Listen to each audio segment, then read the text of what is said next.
we set out to find out what exactly ails the rooftop solar sector in Maharashtra. Its second capital, Nagpur, lies in the resource-rich central India, a region endowed with not just vibrant forest, coal and scores of minerals, but also with ample sunshine almost round the year. Despite that, the city has a minuscule number of properties that have opted for rooftop solar. According to the Nagpur Municipal Corporation data, less than 1% of its buildings have solar rooftop installed. The success and failure of a government scheme apart, are Nagpur residents keen on rooftop solar? We met Seema Zade, a music teacher. The Zades had installed solar water heater 14 years ago and pretty happy with it. So they decided to go for rooftop solar. हे solar system लावून आम्हाला 2.5 वर्ष झालेत. तेव्हा व्यवस्थित काम झालेलं होतं, बट सबसिडी मिळायला 6 महिने लागले आणि तेव्हापासून व्यवस्थित काम चालू आहे सोलर सिस्टमचं. अशा ढगाळ वातावरणामध्ये पण ते थोडंफार काम करतोच. The Zades have been lucky to have a relatively hassle-free installation, but not many are. People have faced problems ranging from months on end for installation to waiting for subsidy. Even with the subsidy, rooftop solar installation is costly for a typical middle-class household. So the dichotomy is that it is the high-end power users who are typically the high-paying consumers that are opting for solar rooftop. We catch up with Prachi Mahurkar, who works for promotion of green buildings. She is getting her own house rebuilt and installing rooftop solar is top on her agenda. घर बांधताना आमचा हा विचार होता की नागपुरातलं weather consider करून तसं आपण घर बांधावं होतं. आम्ही टॉप फ्लोअरला राहणार आहे, पण यासाठी विजेची मागणी जर वाढणार असेल तर मग त्याच्यासाठी आत्ताच काहीतरी मिटिगेशन मेजर्स घेणं आवश्यक होते. म्हणून मग आम्ही सोलर रूफिंगचा विचार केला. म्हणून मग त्याची माहिती घ्यायला सुरुवात केली. अगदी दर 15 दिवसांनी आम्हाला त्या सोलरच्या पॅनल्सच्या टेक्नॉलॉजीमध्ये काहीतरी बदल झालेले जाणवत होते. म्हणजे अगदी आणि खूप झपाट्याने ती टेक्नॉलॉजी ॲडव्हान्सही होत होती, एफिशियंट पण होत होती. मग असं करत करत मग आम्हाला सबसिडी हा विषय कळला. त्यासाठी आम्हाला 44 पॅनल्स बसवावे लागणार होते. जे सध्या मेक इन इंडिया हे चाललेलं आहे, तर त्यांनी जी कॉस्ट सांगितली आणि आम्हाला जी पडत होती इम्पोर्टेड पॅनल वगैरे मागितल्यानंतर, तर त्याच्यामध्ये जरा तफावत होती. म्हणजे आम्हाला सबसिडी मिळूनही जास्त पैसे भरावे लागणार होते आणि व्हेरॅज आमचं कन्स्ट्रक्शन कॉस्ट आणि पॅनल्सची कॉस्ट हे मिळून आम्हाला जास्त एफिशियन्सीचे पॅनल इम्पोर्टेड विदाऊट सबसिडीमध्ये मिळत होते.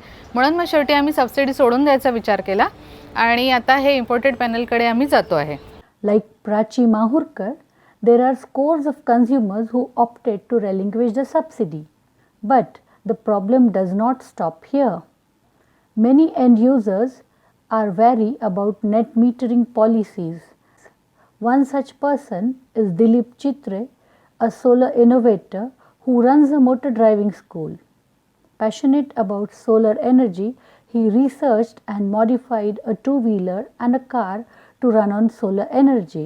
हे जे रूफटॉप कन्व्हेन्शनल सध्या चालू आहे, तर हे ऑन ग्रीड आहे आणि लाईन गेली की अगदी तुमच्याकडे 45 डिग्री जरी टेम्परेचर असेल तरी तुम्हाला सगळे पंखे AC BC सगळं बंद होऊन जातं. म्हणजे तुम्हाला त्याचा उपयोग होत नाही.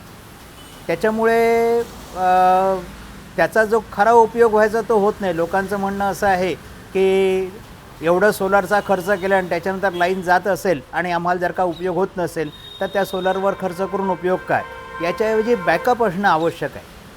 दुसरी गोष्ट अशी की आपल्याकडे 240 वोल्ट AC चालतो आणि सोलर एनर्जी जी मिळते ती 12 किंवा 24 वोल्टच्या पॅनल्समधून आपण घेतो. तर ही स्टेपअप करायसाठी जवळपास इन्व्हर्टर जो लागतो तो 24 ते आपल्याला 240पर्यंत स्टेपअप करावं लागतं. आणि आजकाल जे उपकरणं येतात, TV आहे, सेट टॉप बॉक्स आहे, मोबाईल चार्जर आहे किंवा तुमचं बाकी सगळे जसे सिलिंगचे लाईट्स असतात, आजकाल LED लाईट्स आलेले आहे, हे सगळे लो व्होल्टेजवर चालणारे आहेत. त्याच्यामुळे माझं असं म्हणणं आहे की 24 ते 240 म्हणजे 13 मजले चढायचं आणि 240 ते पुन्हा 24 म्हणजे 12 मजले उतरायचं. तर याच्याऐवजी जर का इन्व्हर्टर आपण त्यातनं काढून टाकला, जो या दोन्हीसाठी म्हणजे स्टेप अप आणि स्टेप डाऊन या दोन्हीसाठी जो करंट कन्झ्युम करतो, तर ती एनर्जी आपल्याला कमी पॅनल्समधनं जास्त प्रमाणात मिळू शकेल. म्हणून मी डायरेक्ट जे DC करंट वापरायचं जे प्रोसेसला सपोर्ट करतो याचं कारण हे आहे. साधारणतः 1 किलोवॉटच्या पॅनल्समध्ये जे ऑन ग्रीड म्हणजे सध्या जे चालू आहे त्याचं जर का म्हटलं तर ॲव्हरेज 3.5 युनिट मिळतात. व्हेअर ॲज DCमध्ये जर का तुम्ही केलं तर 6-7 युनिटच्या वर त्याची युटिलिटी मिळू शकते. Chitre rightly asks, what is the need to go for transmission losses? He advocates direct solar DC usage and has offered consultancy to Shardul Karvit, a software engineer, when he was buying a new apartment flat. When I booked this 3 BHK flat, I was looking for an energy efficient solution which is economic, futuristic, at the same time easy on maintenance, hassle free, and then obviously the first choice for me was go with a traditional solar system with net metering. The obvious issue I find into it is the policy. Government keeps on changing the policy. Then obviously it is very high on installation cost. Then obviously the maintenance, and it's not hassle free. And so I was searching for another option, what we can do best, and then I came in contact with Mr. Dilip Chitre, who suggested me to go with a DC power supply with 12 volt. So the idea is to have lights and fans on the battery with 12 volt supply, and then have general MACB or electric supply into just those sockets for the electric appliances. And in that way I have 2 parallel connections at my home. One is a 12 volt supply and one is a 230 volt supply. Struggling with all such issues, the question facing the common citizen is whether or not should one go for rooftop solar. Solar रूफटॉपकडे नक्कीच वळावं, कारण आपण आता बघतोय की जे आता conventional power जनरेशनच्या ज्या प्रॅक्टिसेस आहेत, जसं हायड्रो इलेक्ट्रिक आहे किंवा थर्मल पॉवर स्टेशन्स आहेत, तर त्याचे आता लिमिटेशन्स समजायला लागलेले आहेत. इथून पुढे म्हणजे इतकी जास्त धरणं महाराष्ट्रात आहेत तरीही सफिशियंट जर पॉवर जनरेशन होत नसेल तर मग त्याच्यानंतर थर्मल पॉवर स्टेशन्सकडे पण माहितीच आहे आता की कोळसा संपलाच आहे भारतातला जवळजवळ, आणि आता तो कुठून तरी इम्पोर्ट करावा लागतो आहे. लिमिटेशन्स आहेतच, कोल माइन्सला लिमिटेशन्स आहेत, त्याच्यातनं परत एक्सप्लॉयटेशन होतं आहे किंवा नेचरचा लॉस होतो आहे, आणि त्याचं प्रदूषण इतकं जबरदस्त होतं की आम्ही त्याला खूप जास्त फेस करतो. आमच्या चहूबाजूला जवळजवळ थर्मल पॉवर स्टेशन्स आहेत. तर मग ही पण जबाबदारी पॉवर जनरेशनची आपणच घेतलेली काय वाईट. आता ह्याची एफिशियन्सी जेव्हा वाढते आहे तेव्हा आम्हाला असं वाटतं की हे थोडंसं आपण विन विन सिच्युएशनकडे जातो आहे, त्याच्यामुळे पण आपण सोलर रूफिंगकडे जायला हरकत नाही. The Nagpur Municipal Corporation offers 5% rebate in property tax for those who have opted for solar rooftop power. The NMC on its part lags behind, using solar rooftop for its own establishments too. The municipal body runs a humongous annual power bill of more than 10,000 lakh rupees. In recent years, the municipal corporation has woken up to the need and started installing solar rooftop at its properties.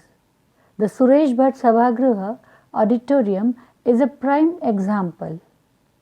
As part of the Solar City program a decade ago, the NMC had installed solar powered high mast lights. It has also pushed some private institutional users such as big hospitals to opt for rooftop solar. Now, it has planned a 42 megawatt solar PV generation, of which 30,000 kilowatts would be at several of its water treatment plants and water pumping stations, followed by 10,000 kilowatts for street light. and then some more on its own buildings, including hospitals and schools. Experts say it is high time Nagpur played to its advantage of the solar strength. Large scale solar may benefit, but the question is, will there be a sunrise for the solar rooftop sector?